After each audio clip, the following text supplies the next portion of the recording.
What is up? What is going on, everybody? Welcome to the Battery Mates podcast.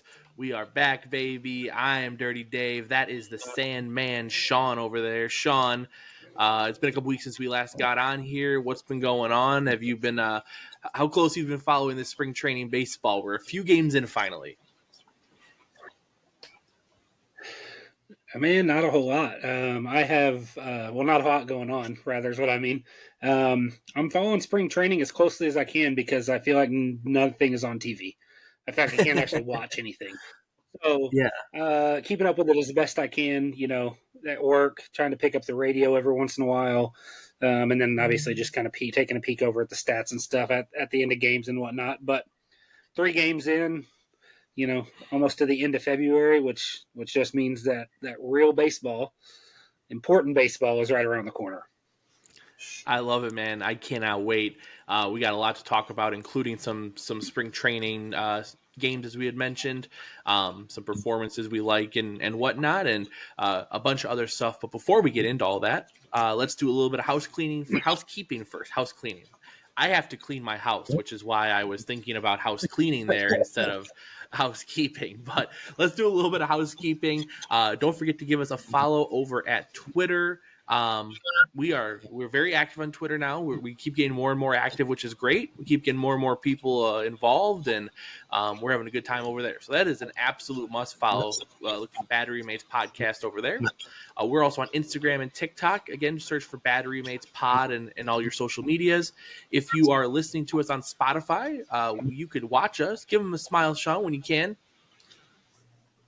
Yeah, look at those smiling faces. Isn't that nice?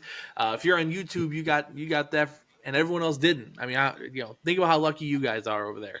But if you are watching us on YouTube, then give us a follow on Spotify as well. Do both. It just helps us, gives us more downloads and all that good stuff. So we appreciate all y'all's support.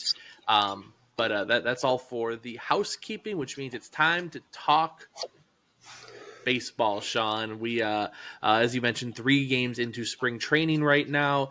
And are you pressing a panic button yet, by chance, at the end of February, or?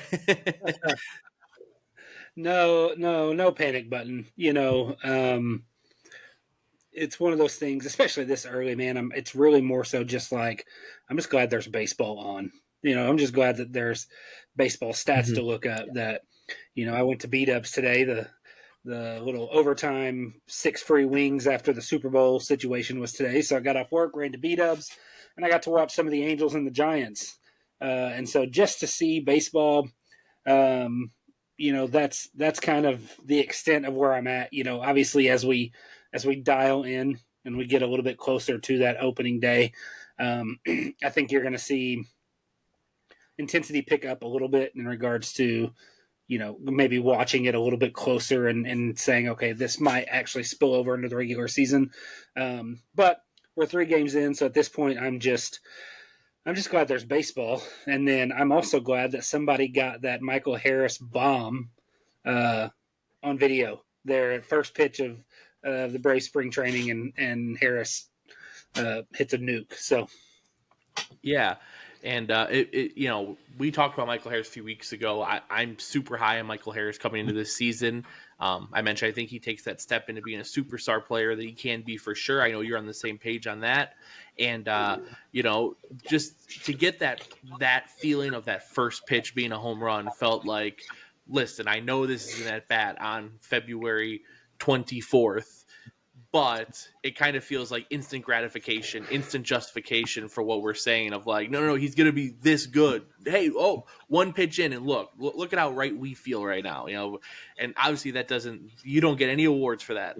We're not going to get any trophies unless you got a special trophy that you haven't told me about, Sean, that you're getting special made. Is that? No special trophies coming from over here.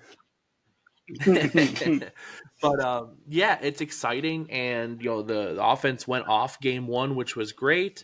The Michael Harris home run, really one of the top stories. But let's talk about probably the top story, I would say, of the first 3 days. Spencer Strider looks really good. Max Fried looks really good. In the middle is Bryce Elder. and Bryce Elder does not have the same first start. He's definitely struggled a little bit against the Red Sox, um, giving up a couple of runs, taking the L in his game. Did you know? Are you worried more about Bryce Elder and that fifth spot in the rotation right now, Sean, or are you still feeling like let's keep it that way? Let's not worry about things until we get to that point.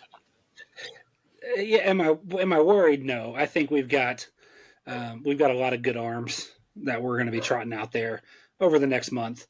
We're going to see, Huascar Noah tomorrow. Chris Sale, we'll get to see Sale. Eller's going to have more games. This isn't his only. He didn't have one shot. It's not like, hey, you better go out there and be perfect that first game. Right. So, am I worried? No. Do I hope that, like we've said, both of us, and I think it's, we may not 100% agree on who it's going to be, depending, but if we can really stay away from needing Smith-Shawver and Waldrop to be the fifth guy, that would be ideal. But we both think Ronaldo Lopez needs to stay in the bullpen, but he had a good couple of innings. So, I think it's just we kind of wait and see. Thankfully, there is a competition. Right. Maybe the stress is a little bit more. Seeing Elder sandwich between Fried and Strider. If we were like, that's the only guy we've got. Like, he's our fifth starter, and it is what it is. But again, we're talking about a fifth starter. Like, what does Bryce Elder really need to do as a fifth starter? Right. Okay, if Morton and Sale are healthy, Fried, Strider, if those guys are doing their thing, then we don't need to worry about. Who cares if Bryce Elder has a 4.5 ERA and wins, half of his starts? If he gives us, 10 to 12 wins and has a 4.5 ERA out of the fifth spot in the rotation, you have some teams that are going to want that and hope for that out of like their second and third guy. So if that's really what we have in the fifth spot in the rotation, we don't need him to be the all-star. Hopefully, fingers crossed, we don't need him to be the all-star that carried us to the all-star break last year and kind of faded off. So Right. I think that's kind of where I'm at with it. Am I worried? No. Do I hope that he puts it together or Noah comes out? Those are my two guys that I really hope one of those guys gets it, because I want to see Ronaldo in the bullpen and I want to see Smith-Shawver and Walter in AAA Gwinnett all season. But worried, stressed, panic button, none of those things from me, Dave. What about you? What are your thoughts? Because I cannot. Man, what's Fried going and on? Strider, I don't know, man. Fried and Strider both looked like aces. You know what I mean? It's like, okay, hey, let's bubble wrap these guys and send them north, and let's wait out until the end of March. So kind of what do you think about their two performances? Because those are two of the guys I was going to mention in how they performed, and then I've got one other guy that we haven't touched on yet through these first three games. But what are you thinking on the pitching side of things? Just what you've seen over the last 3 days. Yeah, and it's those two aces looked like absolute aces. They look great. The numbers all match what you're hoping to see from a spring training start. As far as these next few days, Huascar Noah is for sure somebody we're watching. Um, we've seen a few different performances from guys. Today in a tough spot, Darius Vines went out there. He was a guy that I was interested in, of course. Or I'm sorry, not yesterday. He went out there and he pitched fairly well. Reynaldo Lopez goes 2 innings today, and it's kind of the Reynaldo Lopez experience, which we need to get used to as Braves fans. So I'm kind of happy that he did that in spring training, which is, he's going to go out there and face 7 guys, and he's not going to strike anybody out, and he's not going to walk anybody, and he's probably going to get 6 weak ground outs, and he's going to give up a home run. That is the Reynaldo Lopez experience. If you walk away, he doesn't throw that home run, you're like, he's the best pitcher in baseball. If he gives up 1 or 2 of those home runs, you're thinking, oh my God, this guy's going to sink our entire season. So we need to get used to that. We get it right off the bat. And to me, Bryce Elder's not been the guy that I've been. I predicted he would win the job, but I don't know if he's going to keep the job. I'm really not super high on what he's doing, based on the experience from last year. I mean, once teams got tape on him, he went from an all-star to the definition of a liability. And so to me, I'm like, do people just know his stuff now, or does he have a tell that he picked up, or something? What's going on? Until you can sit there and say, oh, I know what I'm getting out of Bryce Elder for the entire season. He's a wild card that ride the hot hand when he's there, and then when he's not, you have to be quick to yank him out of that spot. So I kind of expect that a lot from him this year, period, whether it be in spring training or regular season, or hopefully you don't need him in the postseason because you have four guys better than him. But if you need him in the postseason, you don't know what you're going to get, and you know that you're not going to get what you get what I'm saying. Yes, yeah, absolutely. But I Yeah, wanted oh yeah, go ahead. No. I thought we were moving on to some other things we want to look at, because I had a couple of batting performances I want to talk about from fringe guys. Yep. But if you have something to finish off about the pitchers, Sean, I will yield to you. Otherwise, Yeah. The only thing I was going to say about the pitchers, man, is Strider has a curveball. Oh yeah, like we should talk about Spencer Strider's curveball. I didn't write that down. Thank you. let's touch on that. If he goes out there and is throwing 98, 99, and then he throws a curveball, like I don't know, like he might be the best pitcher in baseball, and that's tough. That's tough for me to say, because you know that I'm a Max Fried is the ace of the Braves guy. Yep.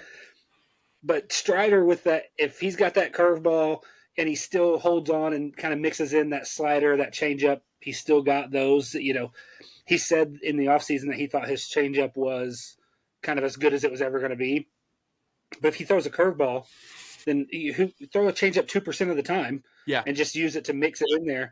You don't need it to be elite. When you've got a fastball like his slider's really good, and that curveball is going to play if he can keep throwing it that way. So that was the only thing I was going to say about Strider before we got off into the weeds on position players. So Dave, what about you? What about Spencer Strider's curveball? How do you feel about that? It's unbelievable. You don't just pick up a curveball halfway through your career, and he's not halfway through, obviously, but you don't just pick up a curveball. That's not a pitch you just wake up and go, I think I'm going to throw a curveball now. No, I mean, if you want to change your grip on your fastball and throw a two-seamer instead of a four-seamer, you could workshop that over an offseason. You don't just go to the offseason and go, time to learn a curveball. So he's had this going for a while, and he thinks it's going to add to his arsenal and his game, and I agree. That was so much fun. Like, whoa, what did he just throw? It was shocking, but it's fun. It's what spring training's all about.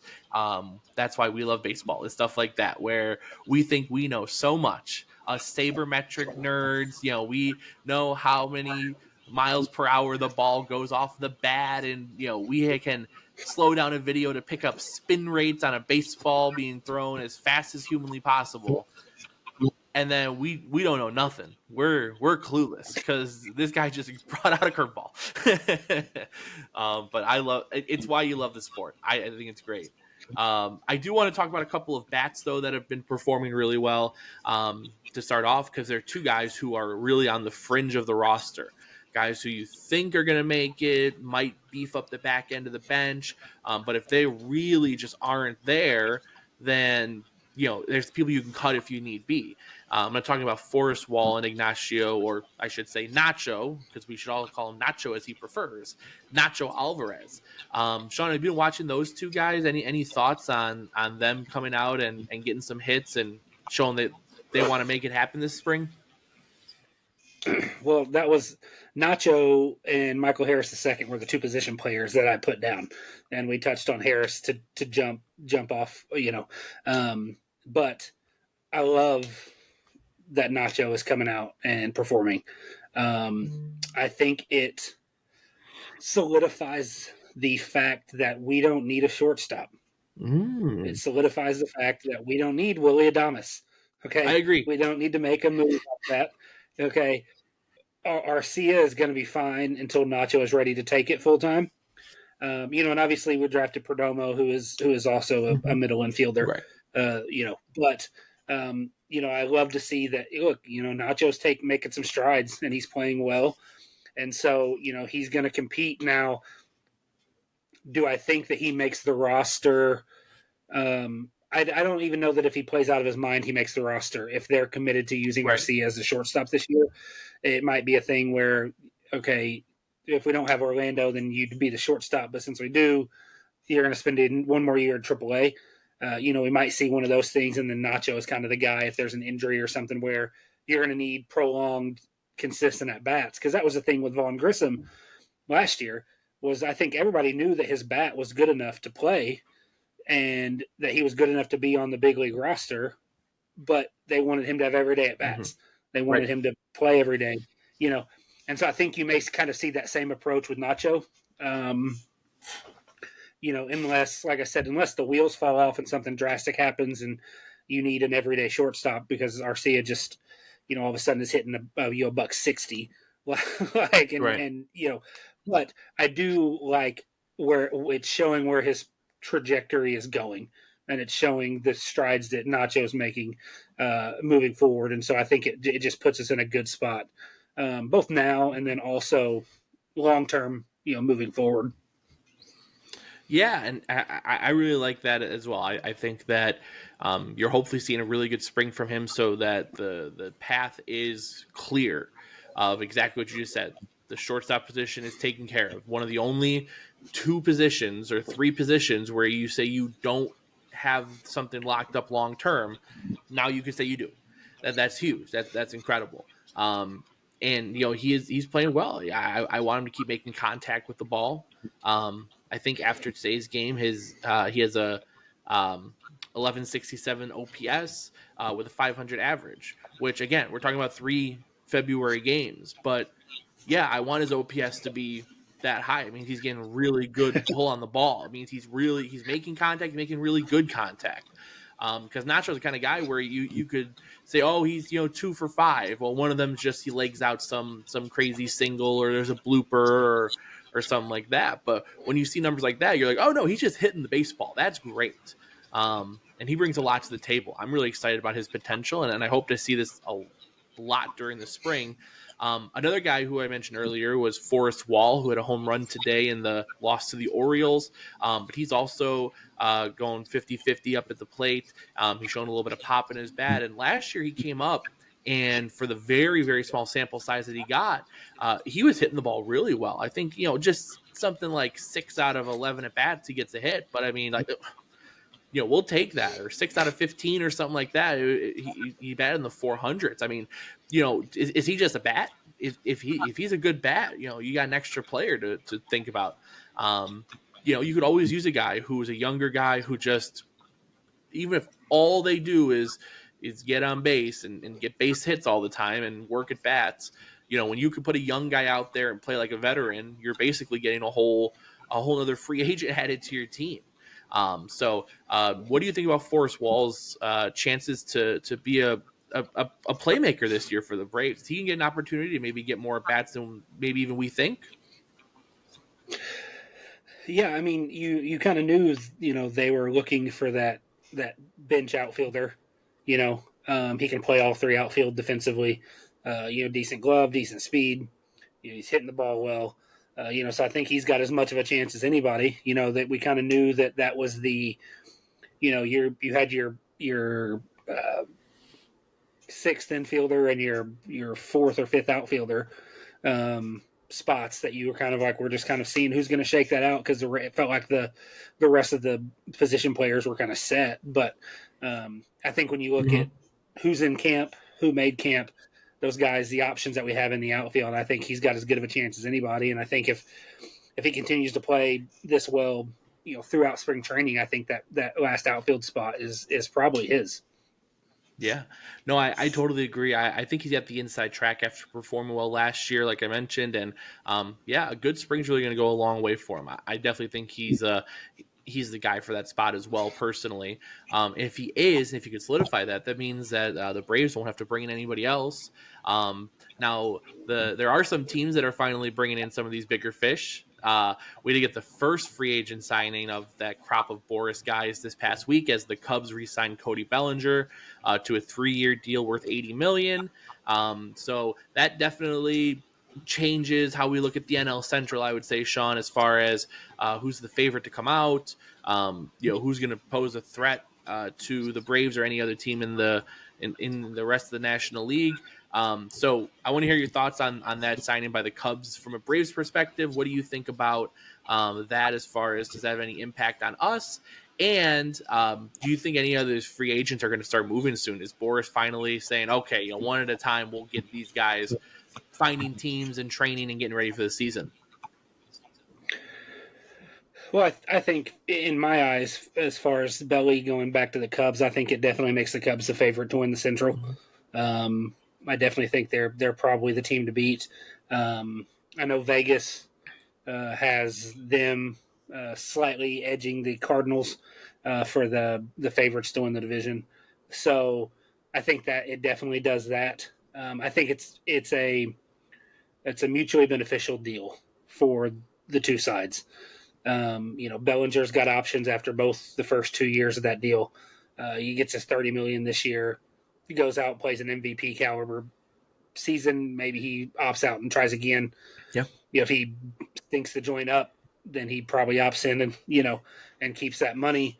But so I think it's mutually beneficial in that respect. If the Cubs come out and run away with the division, even if he does opt out at the end of the year, I think it looks like a good signing for them because if he really kind of serves as that thing to push them over the edge in the Central. So I think it's a good signing there. As far as does this mean Boris's clients are going to start coming off the board? I mean, for their sake, I hope so. How deep into February, or not even how deep into March, rather, can we go? And you have a pitcher that is going to be close to ready by opening day. Because both of those guys, outside of going to a team that has some sort of a stacked rotation, both of those guys, you would have probably put money on being opening day starters somewhere. Mm-hmm. And as you push this off and further into March, you're trusting their preparation on and their willingness to be ready, their ability to be ready, rather, kind of on what they're doing on their own. Yeah. And so I think it's a bit of a dangerous game as far as those guys are concerned. And I think it's showing that maybe this is the offseason that kind of turns the tide Right. against the way Boris has kind of done things the last however long he's been doing it. Because Bellinger, I guarantee you, nobody projected 3 years, $80 million for Bellinger at the end of last year. No. Going into free agency. So the fact that he had to settle for that after spring training had started, games had started, not even they reported, but after games had started, kind of shows you that, hey, this market's not going to do what Boris wants it to do. And so, I think that I think if I'm Montgomery or if I'm Snell, I want a deal, and I want to get that done sooner rather than later. Yeah, and to me, I think it's more important for the bats to get there because if your first time facing real live pitching is the first game of the season, you better hope, man, because you're not going to be in a good spot. You see this all the time. I mean, think about the Braves themselves. They sent out their starting lineup saying couldn't score a run. I mean, the pitchers are fresh. The pitchers are eager, ready to go. The batters are getting used to seeing the ball again for the first time in how many ever months. One of his clients is J.D. Martinez. The only thing that man can do is hit a baseball. He can't pitch. He can't field. He can't run. If he comes out cold, some team's just going to cut him. I mean, you cannot be J.D. Martinez and not be at a camp ready to start hitting a baseball against competitive pitching and whenever needed. So, yeah, they've got to move, man. They've got to start saying, Scott, listen, I know you do things this way. I'm just your client, man, but you got to get me into a camp, dude, because I cannot sit out here. I mean, I guess at a certain point he could probably just build his own team and they can, do a little spring training camp and maybe play a few spring training games. But I mean, that's about all that's going to be doing, good right now for those guys. So, I hope it's time to go. I think that the Cubs are definitely a much stronger team with Cody Bellinger. I still think that they're not a real threat, I think, to the elite two teams of the National League in Atlanta and LA, in the sense that their pitching is just not good enough. I mean, Yeah. even with Cody Bellinger, if they go from 4.5 runs a game to 5 runs per game over the course of an entire season, that's great. But if you're giving up 6, both those numbers are less. It doesn't matter. So, Right. Justin Steele was really good last year. Shota Imanaga, is he going to come in and be as good as he was in Japan? If so, they have a really, really good 1-2 punch. But after that, I mean, they're throwing Jamison Tyone, and they're wondering if Drew Smiley can start games for him. So I don't think that move takes them to, okay, now the Braves have to worry about the Cubs right now. If they keep building and the Braves don't replenish their position players in their system or whatever it may be, then maybe a few years down the line we have a different conversation. But I mean, for me as a Braves show, I'm not worried about the Cubs anymore with Cody Bellinger than I was before. Um, you know, that's just how it is with them. No, and I yeah, no, I agree with the pitching. If you think Imanaga is going to be, you know, what's he going to comp as far as not the way he pitches, but is he going to comp to what Stroman was for the Cubs? And if he does, then are they in any different position than they were last year? I would still say if you're wondering if Drew Smiley is going to start games, then you're probably not in. You're probably regressed in the pitching standpoint. Even though Smiley was a pretty good reliever for him, that's not a knock on Drew Smiley. I just don't. I think that everybody thought his starting days were long behind him, and so if the Cubs are having to say, okay, we need to look at him and see if he can eat innings for us, then like you said, you might have half your rotation giving up 6 runs a game. So I definitely agree with you there. But I don't know that there's a team in the National League, maybe Philly, that could make a move that would really make them threats to the Braves and the Mm-hmm. Dodgers. I don't think there's a one guy move anywhere in the National League that's really going to, outside of a fiasco like last season where the Braves bats die. Fried goes into the playoffs hurt. You're trotting Elder out there. Morton's hurt. Outside of something like that, I don't think on paper one move is going to make anybody in the National League, kind of comparable or on the same level as the Braves and the Dodgers. It's going to have to be, something that happened to both of those teams last year when they ran into the Diamondbacks and the Phillies. Yeah, no, I definitely agree with that. And it's not even just as easy as that. There's still, you have to get out there, because I mean, if it was about making one more move, I mean, I think the last 4 or 5 years the Padres and the Phillies both made that one last move that they needed to really be in that spot. And again, you can't take anything away from either of those teams. They've, between them, made 3 NLCS appearances over the last 2 seasons. But even it just goes back to the questions about scheduling. Does it matter that the teams that spend all year being not as good can get in the playoffs, and all of a sudden they seem like they're cakewalking these teams that win 105 games? So, ultimately, outside of the Phillies, it's tough to say that anybody really stands out. Even the Diamondbacks, I think they're going to have a similar regular season, probably a little bit better, but they'll probably have a pretty similar regular season. Now, if they can turn it on in the playoffs again and do what they did last year again, then that it just happens. But there's Right. nobody else in the National League right now I think can make a move that gets them to the Braves and Dodgers level. I mean, people are talking about the Dodgers going 162-0. I don't know if you've seen that. So, so I mean, you got a long way to go before you're in that camp. But speaking of guys who are a long way away from camp, well, no, I guess not really, because they're at spring training right now. It is time for my prospect of the week. I am going to be jumping in right here. Was that a good one, Sean? Was that a good seg, or how do you feel about that one? Yeah. I mean, it was all right. I don't know. I mean, I'd probably it Okay. passed. You know what I mean? Like, yeah, passing grade. It's not a massive fail, but definitely we've had some good ones on here. So it's definitely not in like those sorts Okay. of levels. But it's Okay. passable. It's a serviceable. we like to throw that word around in baseball. Somebody's a Yep. serviceable in the in A MLE player. replacement level So segue.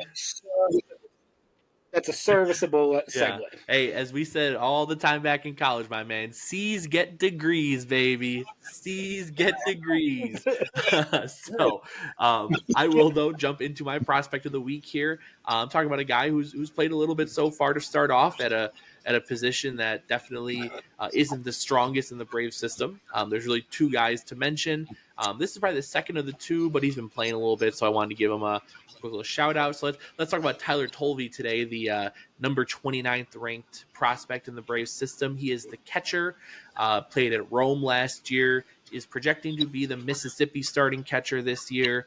And if he does well enough, or if injuries start striking at the catcher position, he could find himself even in Gwinnett by the end of the season in AAA. But he's entering his age 24 season. Of course, a righty thrower as a catcher, but he's a lefty hitter. He was picked out of Kennesaw State in 2021 in the 17th round of the draft. So this is a Braves deep round gem. AA special right here is guys like Tolvey. So yeah, he got Double A last year. A little bit playing for Mississippi. He had some pop when he was in Single A. Finally, going over double digits in home runs with 12. Something he really didn't show a lot of in college or in rookie ball. But he started hitting home runs, which is good. His strength, the thing that kind of separates him as a catcher from a lot of other prospects of the position, is his athleticism.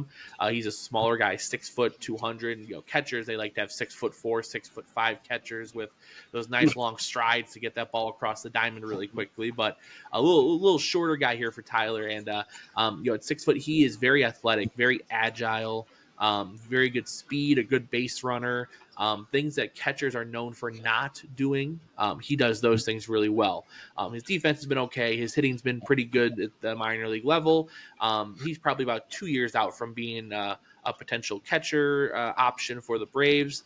But yeah, that's going to do it for Mr. Tyler Tolvey.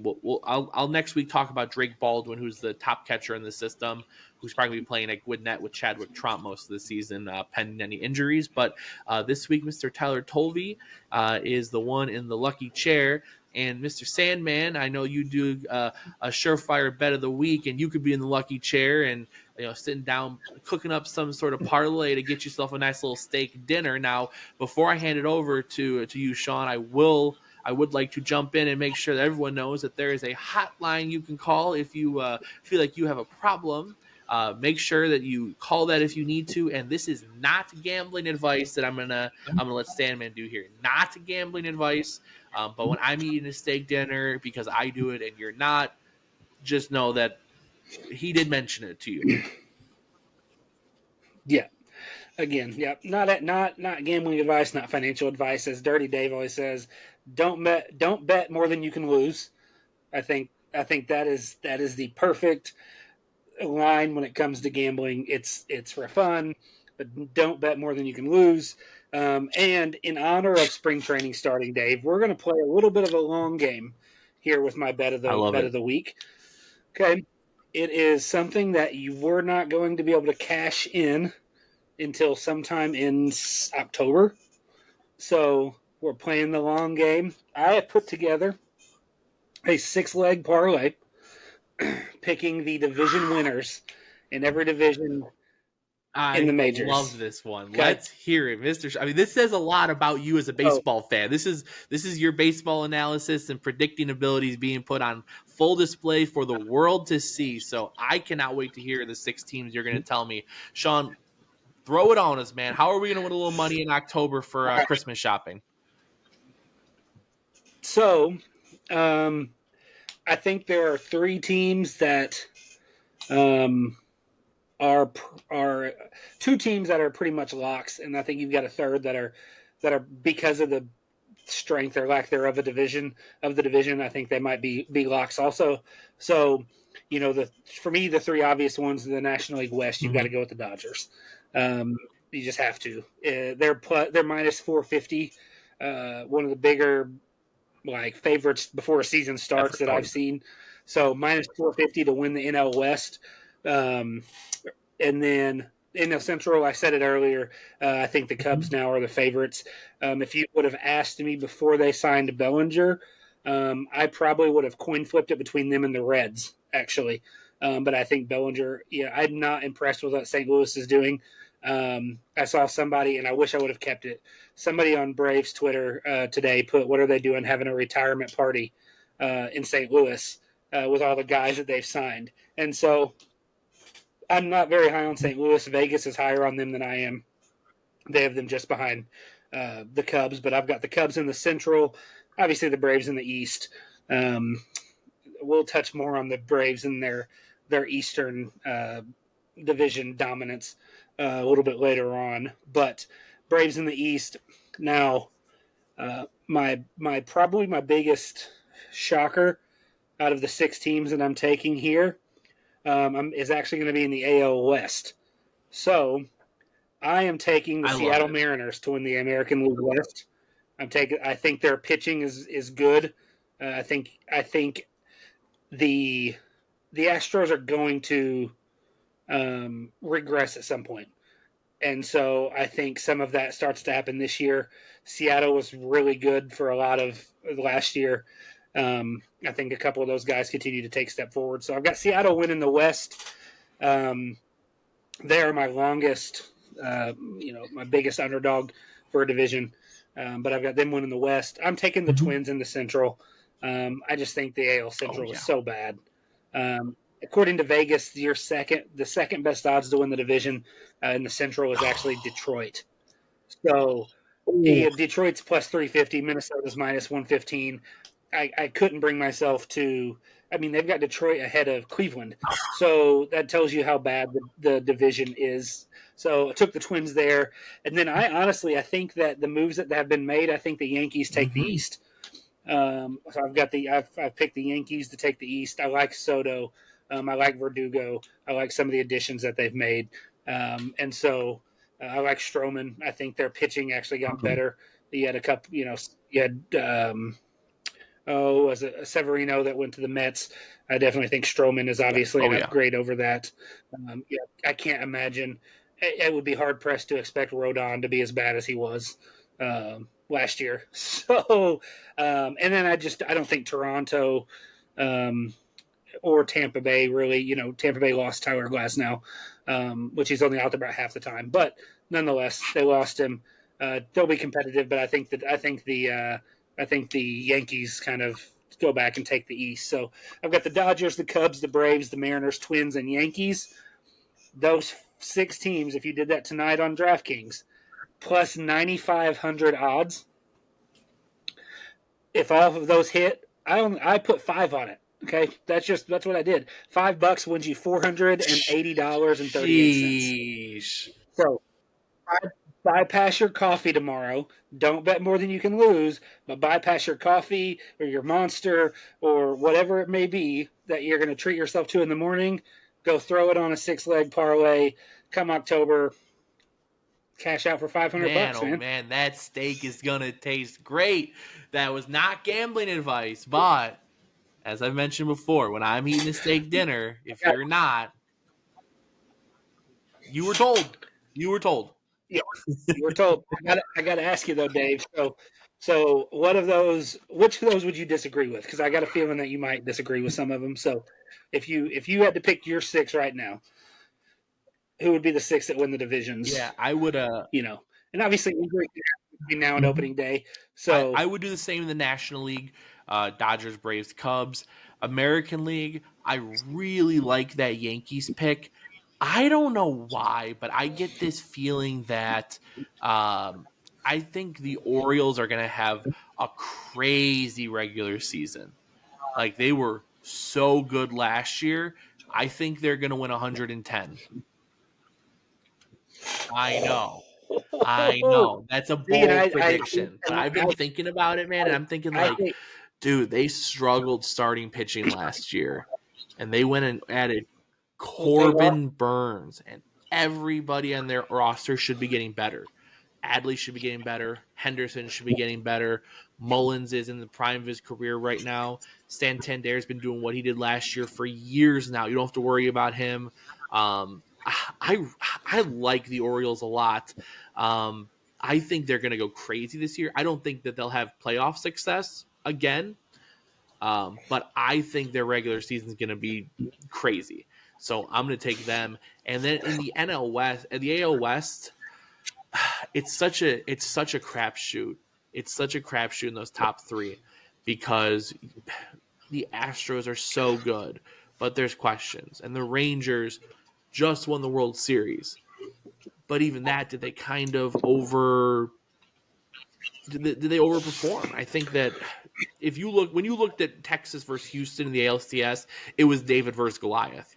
And then David just happened not only win that round, but they won the World Series as well. So, I don't know how legitimate people are going to take them. I think people think they're very legitimate, but I honestly think that I think I'll take them to win the division, but I don't know if they're going to be as good as we think they will be. I just think that everyone's kind of middling out in the NL West, in the AL West. Mariners have a lot of questions. If those questions are answered, they're really good. If they're not, they're going to struggle. Houston has a lot of questions about pitching. They added Josh Hader, which was phenomenal. They won't lose very many games when they have a lead, but I think there's guys in that rotation that you can take a lead off of and keep a lead off of. So I'll take Texas and Baltimore as the only differences. And the AL Central, yeah, it feels like the Twins. I've been seeing a lot of people on social media that really like the Royals. I cannot for the life of me figure out why people like the Royals right now in the way that they do.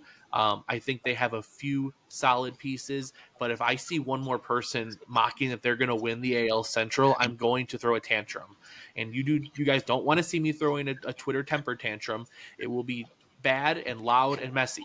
So just stop. The thing is, I will say this. Um, so I think that I think Baltimore actually regresses in the regular season. I think they kind of played out of their minds Mm-hmm. last year. A couple of the guys that came up and just pitched out of their minds. They lost Bradish already this offseason. And so I'm kind of like, you know, does Adley take a step and is he better this year than he was last year? Does Henderson take a step and is he, marginally better, or does he take a bigger step forward? And so, when you look at that versus, obviously with the Yankees, you're banking on does Judge Mm-hmm. stay healthy? What does Soto do? You kind of there's some stuff there, Anthony Rizzo and some pieces like that. But that's kind of my thought process on the Yankees and the Orioles. And honestly, in the West, Texas lost Jordan Montgomery. Obviously, he's still a free agent, so there's still, but it doesn't sound like based on what's being said that's a real Mm-hmm. possibility. So to lose somebody that was as good as Jordan Montgomery was last year, I think that's a pretty big thing to overcome in a division that's as tough as that division and as close as those top three teams are. And with the Astros, you've got Verlander, who's hurt, who's delayed in his stuff. So you don't know what's 40-year-old Justin Verlander going to do. The Rangers have 40-year-old Max Scherzer. You've got. I just think Houston has some. Like I said, they're aging and they're going to regress at some point. Age is going to catch up with them, and so that's kind of where I went with Seattle. And I like a lot of the pieces that Seattle has. I'm a big fan of the catcher out there. Obviously, Julio Rodriguez is an absolute stud. Their pitching staff is pretty good. So, but I think those were the two divisions that For were the sure. hardest for me to pick. Those were the two where I really kind of had to bounce it around. But yeah, so that is the Sandman Surefire Bet of the week. If you cash that and you're eating well in October, you know who to thank. Yeah. Yeah, I'll be thanking you, Mr. Sandman. I'm going to put your bet in over mine. We'll see. Now, if I miss out on those two and I was right, then you owe me 400 and no, I'm just joking. But I love it. Yeah, so we'll put that up on Twitter as well. we Yep. are going to finish today's show with a fun segment. Oh, they're always fun segments. What am I talking about here? A fun segment to end Battery Mates podcast. That's like, that's just a given. That's for sure going to happen. We want to talk a little bit about some hot takes about the Atlanta Braves that we have. This is probably a good way for everyone to get to know us and where our baseball minds are beyond just the facts and stats that's in front of us. But what are some opinions we have that might get people going? Whoa, hold on. Braves Twitter could have a field day with this one. That's for sure. So Sean, I'll give it off to you first here, man.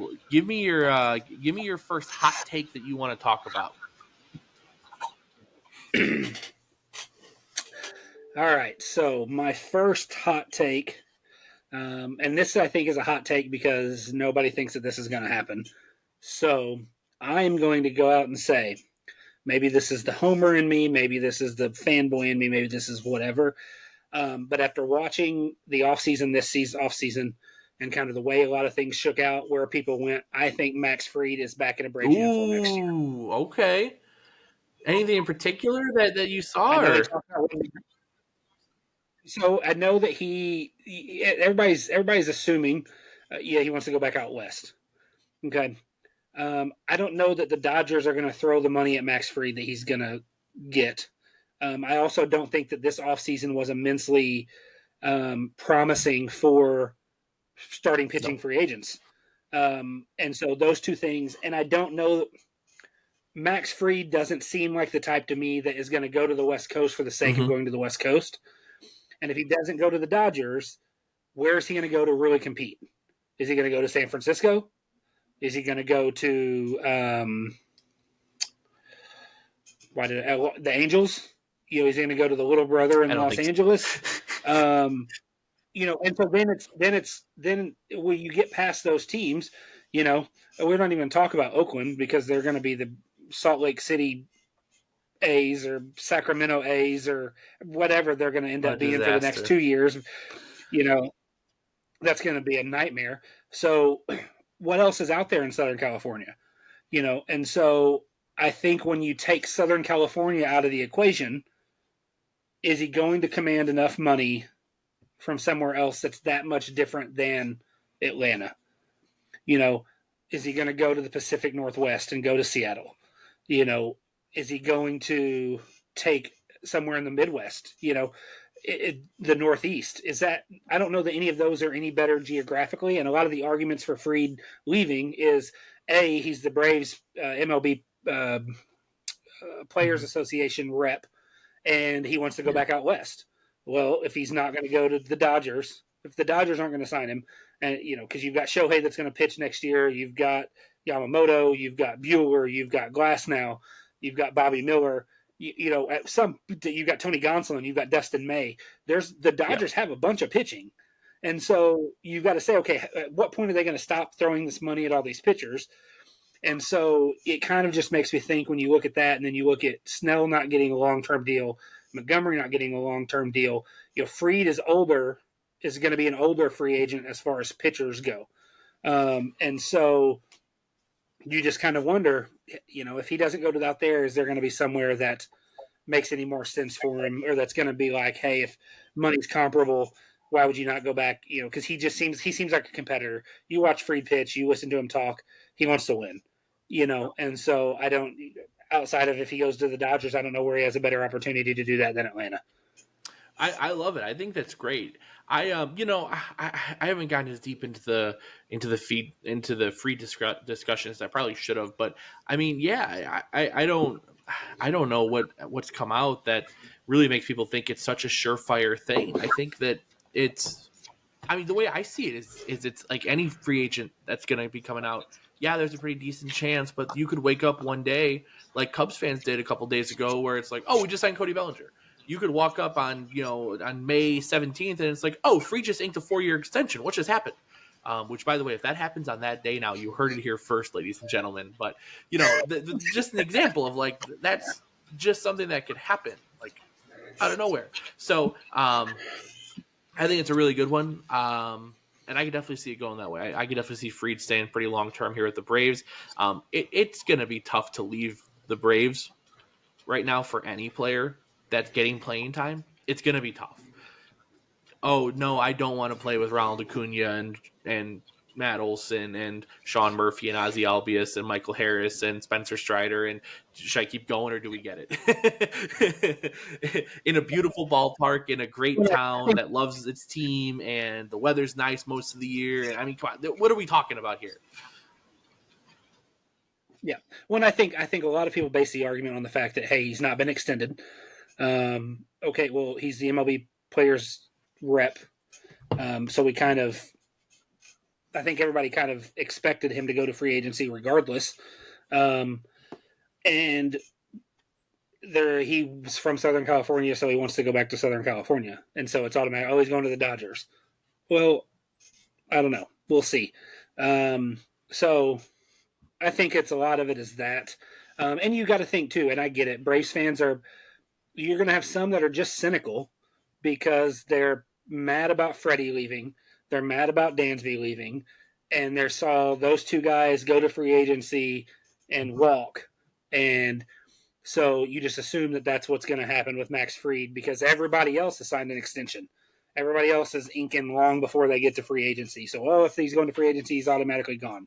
And I just think that it's a little bit unfair and a little bit cynical and a little bit presumptuous. But anyway, so, and I called it a hot take because if you put that out there on Twitter, 98% of people are going to say that he's leaving. So no, that's a really good one. That's a good start. I went a little different with all my hot takes. They're all kind of a little more old school things happening than others. The first one, very random for Braves fans of a certain age, would be so back in 2000 and 2001, I believe it was, the Braves randomly for a season signed Bernard Gilkey, who was 37 and had like 15 DUI arrests up to that point. And when he got arrested halfway through the season, they cut him and said that they didn't know anything about like the previous arrest or that he was always in legal trouble. And my hot take is that they actually didn't know. It was actually that difficult to find out that information. And everyone liked Bernard Gilkey so much that I think a lot of people just like didn't say those things. So a hot take would be that MLB fans kind of like to laugh, like a lot. It's not like a very common thing, but when you discuss that, people are like, come on, they knew. And I don't think they knew. I think they were just minding their own business down in Atlanta, winning division after division, and just were like, oh, that guy used to be pretty good for the Mets. Let's pick him up and see if he's got anything. And then they found out everything else and was like, oh, nope, I'm done. Okay, bye-bye.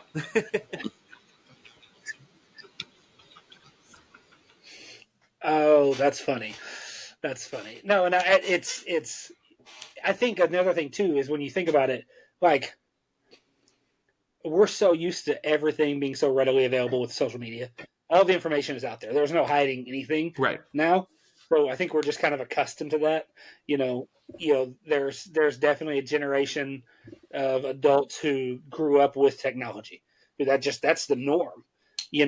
I was on that cusp of where like social media didn't happen until I was in high school. Most of us, we got cell phones later in high school. It wasn't one of those things where the internet wasn't what it is now. And so I think it's almost hard for people to believe that like a major professional, organization can be, oblivious to things like that because of how just easily accessible it is now. But I think it makes sense. I think it checks out, so I dig that one. That one's funny. You said something though. I'm going to use something you said to segue into my next one. Okay, you said when the Braves signed Gilkey, they were too busy winning division titles to know any of that stuff that's going on. So my second hot take is that this Braves core will break the 14 consecutive division title streak, man.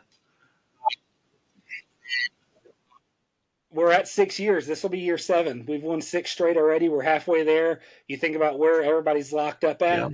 Yeah. You've got Michael Harris II, Austin Riley, all locked up through 32. Acuna and Albies 28 and 29. So, you've got another 4 to 5 years of those guys, even if they don't extend. And then when you look, if the Braves can put out we're talking division titles. I'm not out here saying we're going to win 8 World Series over the next 10 years. Division titles, like you have a lineup like that offensive lineup locked up the way that it's locked up for as long as it's locked up is going to carry them to a lot of division titles if they can just put out an average to slightly above average pitching rotation. You keep your rotation and your pitching staff average or better, and they're going to be a really hard team to take the division from. Wow, So I love I've got that. them That is winning at least very 15. bold. It doesn't seem as crazy after you explain a little more, but I mean, that sounds that's a lot, man. And I don't. Who knows what Washington does? They have money that they're going to be willing to spend soon enough. The Phillies are always a threat to just have a crazy season, but wow, 15 straight is going to be a wild run. I'll be happy we'll be here talking about it this time. My number 2, I think I did 3. I don't know if you did 3 hot takes or I did 3 of them. So I'm going to do my second really quick, and that is going to be a random set of players that they let go of one year during that run of division titles. That I think if they would have kept these 2 guys, if they would have found the money and made it happen, I think they would have won another World Series. And that is after the 2004 season, they let J.D. Drew and Paul Bird walk away from the team. And 2005, I look at that year, and the Astros were a good team, but they were beatable, and the Cardinals were super beatable. They're a fine team at that time, but nothing really special. And I think they could have walked in and taken the White Sox in 2005. So I think if they would have signed those 2 guys, they would have been World Series champions in 2005.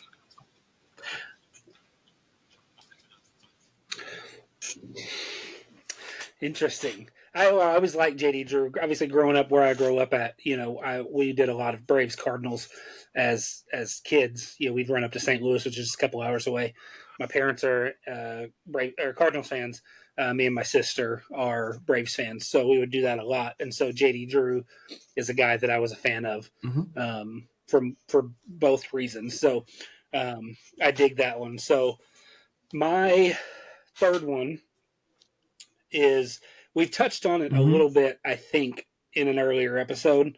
I don't know if we got all the way into it, but I think that I mentioned this. But I felt like it was a big enough hot take that it would fit for this segment. So my third hot take, and it's fitting because it's my third hot take, and it's about 3 players. But I think that we have 3 current Braves that will end up in the 500 home run club. That's a lot, man. Yeah. Yeah. Well, so the thing is, I think Matt Olson gets there. And I think he gets there relatively easily. I think Acuna gets there, and I think he gets there relatively easy, assuming health. With Acuna, people are going to be like, "Oh, he's not healthy. He blew his knee out at the All-Star break." You're going to lose 2 seasons because of that. Like that is what it is because of what an ACL is and him being an outfielder and all that. So, and then I think Austin Riley is the dark horse, but I think Austin Riley is going to get there. I think he's coming into that superstar, and he's more of a superstar than Michael Harris, but I use that terminology because he's becoming a mainstream superstar. He's becoming this dude is the 1A or 1B and the best third baseman in baseball. And he's locked up for another 8 years in Atlanta. And so, that only, I think his contract runs him through like age 35 season, so he's a relatively young guy still.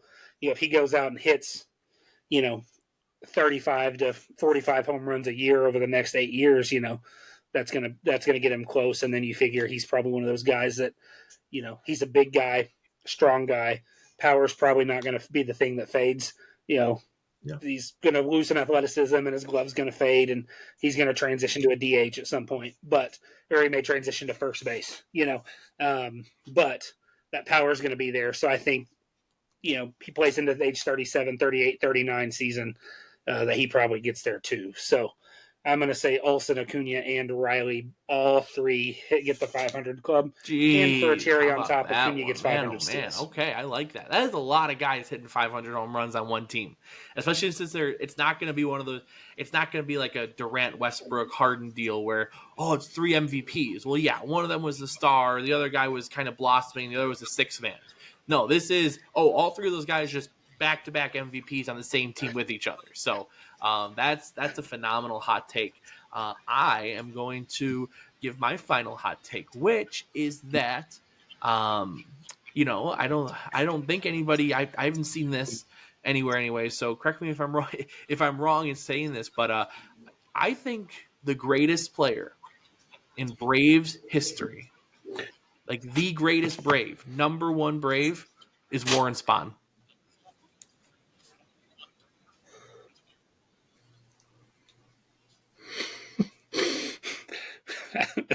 That's fine. That's gonna get you drug That's fine. In or an era where pitchers crucified sucked, he or was like something. as dominant as a pitcher can be. He's a clear best player of his decade. He played so many games for the Braves. I mean, he's so underrated by Braves fans under a certain age, that age being about 85. But yeah, man, I'm just gonna say it. I think if you start a list of the best Atlanta Braves of all time, you start Warren Spahn.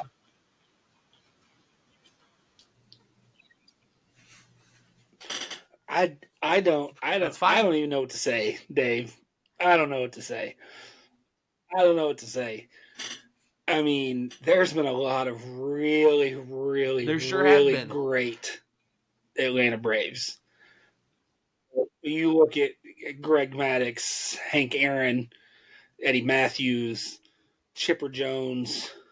I mean, you got some guys. So that is a I think he's bold so underrated bold that take. I think he's just I one think of I think he's like you could put him in the list of like the top 3 to 5 uh pitchers to ever pitch, just when you take into account the era he pitched in and the guys that he pitched against and what he still did in that time. And the only other person I think is obviously Henry Aaron. I mean, he's phenomenal. There's no doubt about that. I think that when you talk about being a Brave specifically, there's something to me that sticks out about him playing and about him just being a Brave for as long as he was and just being a Brave. I think that's a special thing that holds more weight. And I think that if it wasn't for the steroid eras and guys passing up Aaron, then that's a then Aaron supersedes. But just the fact of Spawn doing it for so long for that team, different cities and across eras, playing in the prime of baseball and doing what he did, I just think I think that I think that him being a Brave forever and only a Brave is what is just the one thing that makes him the best Brave of all time. all right. So before you sign us off and take us home, Dave, I'm going to give everybody one Okay, go for it. almost in response to yours. Okay, one more bonus hot take. In 15 years, Wow, I the love best it. Brave of all time will be Ronald Acuna Jr. I think that's phenomenal. I think he's a life he's a lifer. He's going to be a Brave for life. Won't and in the era that we're in now, that is going to be Hmm. even more rare than it would have been, in other eras. And Yeah. I mean, like I said, I just told you he's going to go 500 and 500. Um, and I mean, you put up numbers like that. Heck, I even told you. I think I broke it down, and he's projected like, I don't know, like somewhere like a 2 to 5% chance of breaking Bond's all-time home run record. Like the fact that he's got a shot that right now statistically, like people, it's Hmm. like, hey, these projections, he actually has a chance. Like, so I think that's gonna be my send off for this week before I turn it over to you for the official signing off. I think 15 years from now, Cunha will be age 40, roughly, and I think he will be the almost I'm about it, man. I unarguable love it. best Brave that's ever played the game. he might in 15 years he might be the There best player that's absolutely ever is a played the game. chance. Period. There Full absolutely stop. is a chance.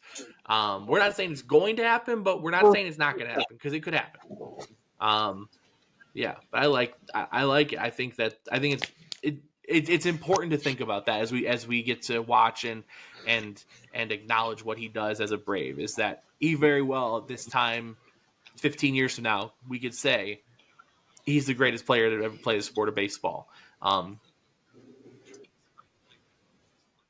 Yeah, and I think it's I think a lot of times when you have if you really look and you think back, okay, at what point during Chipper's career did somebody look at him and say that like he was as great as he was as like we have in hindsight?